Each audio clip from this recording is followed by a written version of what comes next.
Well, the holiday season is among us, and it's a time for giving and receiving. Christmas lights are everywhere. Mariah Carey's Christmas album is playing, and all of us are full of jolly. And it's truly a beautiful time of year. But it's also a time for scoundrels and scam artists. Scum of the earth, as I like to call them, if you ask me.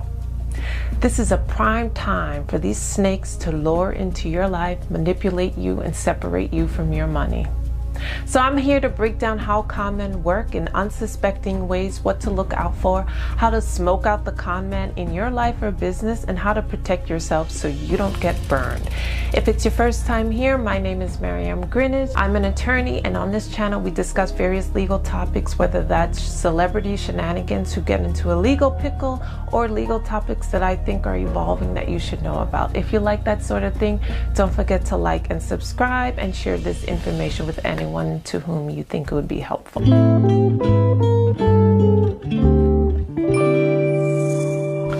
So, conning happens in subtle ways based on the con man building or using a relationship of trust as a mode to exploit you. The con man detects your vulnerabilities and leverages them for their advantage and to your disadvantage, whether that's monetarily or for services or whatever. It could be a few things.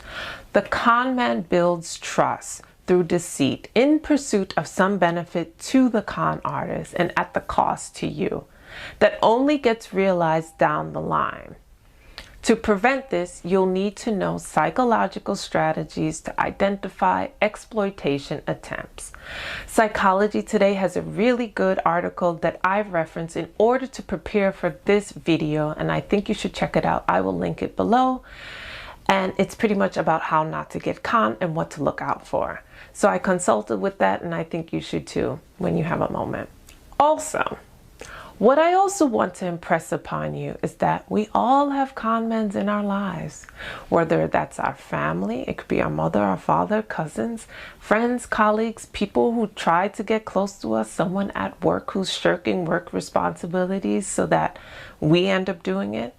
They aren't just some person emailing from a weird email address trying to pretend that you have an inheritance to collect in Luxembourg. It's people you may interact with frequently who are trying to hustle you. Keep an eye out for them and move accordingly. First tip, if you're in business, contract it up. And once you do that, get paid based on the contract. This may seem obvious, but it's not. If there's anything you take away from this video, you take this away. You make sure you have an ironclad contract that you sign and that the other person signs. And you make sure it irons out what you do and what the other person's relative to what you do. And when payment is made, that clarity alone will save you. Don't go working without a contract that outlines your role, their role, and anyone else that's privy to the contract, especially for creative. This is so important for creatives who sometimes or many times overlook the importance of contracts. Don't do that. You can be a business person and creative at the same time. It doesn't block your creativity. There's no rule that says you cannot be both. So don't set that limitation on yourself. Leave that ideology alone. You're not going to burst into flames if you go to see a lawyer for a contract. The artist known as Prince never believed in contracts and attorneys, and guess what? His family is now probating his estate for hundreds of millions of dollars, while the lawyers have paid themselves, gouged the estate, paid themselves, I think probably about $200 million at this point, without the family receiving a penny, because he didn't like going to contract and wanting to do his estate plan. You know what that means? He didn't want to be responsible. And like many people, they don't want to be responsible. So they avoid this and try to work around it. Don't be that person, because you'll get screwed and it lets some narcissistic, opportunistic person take advantage of you. Don't get me wrong though, contracts don't always guarantee a perfect outcome, but it lays out the groundwork of formality. And in business, we need formality. It keeps people from acting up because it psychologically sets up that they have to be accountable to something. And we need that as human beings. We need these boundaries. It's healthy for us. Well, how about if we were all like floating around somewhere? Oh, I think I'm going to do this today. I'm going to do that today. It doesn't work. So once you have a contract, make sure you're getting paid in exchange for the work completed. The first instance when money is not given in exchange for service, red flag. I know this probably seemed obvious as well, but if it was, I wouldn't receive the calls that I get that I was working for this person and I haven't been paid for my work. So you do a work stoppage. Not a work slowdown, a work stoppage. And you only continue working when you have been paid relative to the work completed. You don't continue doing work for months and months and months while they make excuses and you're providing deliverables. That's called slavery and exploitation, and that was abolished. I recently had an experience with a client that again was doing work for almost a year or over a year for a company based on the con man, who was the front man of the company, promising to pay as soon as dot. Well, you know, that moment never came, of course. This is called future faking. Future faking is a strategy used by con men that talk you into an elaborate detail about all the wonderful things that the two of you are going to do together in the future. We're going to be in Vegas. We're going to have so many clients. We're going to be on boats. We're going to be making so much money. But none of that ever comes to fruition. I wonder why. It happens in romantic relationships as well as platonic relationships. And it's about faking of a future promise in order to get you to do what that person wants you to do, but they never deliver the outcome. So get your money in exchange for the work you're doing. If the money stops, the work stops. Don't believe in the best of humanity when it comes to business. If you want to believe in humanity, donate to St. Jude's Hospital with suffering children. In business, this doesn't apply. So leave that idea outside. Also, this is also not obvious, maybe obvious, but whenever you're going into business with someone, do a background search on the person that you want to work with. You want to deal with someone that has a presence, whether that's online or brick and mortar. If they have some sort of esoteric website that's like a smorgasbord or like a tax ID randomly mentioned here and like an address in St. Kitts, like that person doesn't have enough of a presence.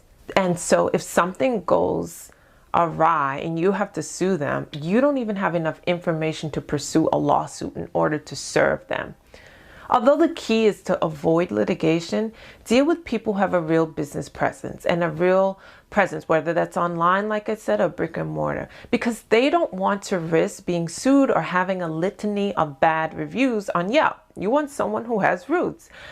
I know for me, people look me up to see if I'm legit, and I understand that. They could see my YouTube videos. They could see my business. They could see clients I've worked with. I'm not hiding. So, also, be skeptical of get-rich-quick schemes.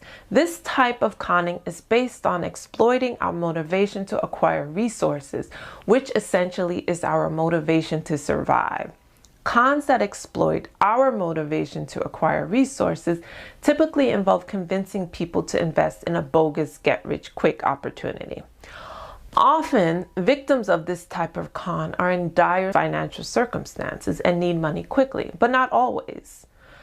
Con artists will exploit greed or the need for this type. Financial miracles are rare, so it's useful to maintain healthy skepticism when approached with plans involved large gains coupled with inconsistently low risks. For example, Bernie Madoff.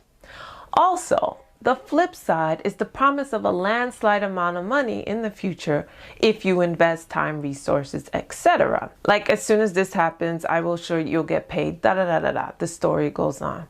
Be on the lookout for that.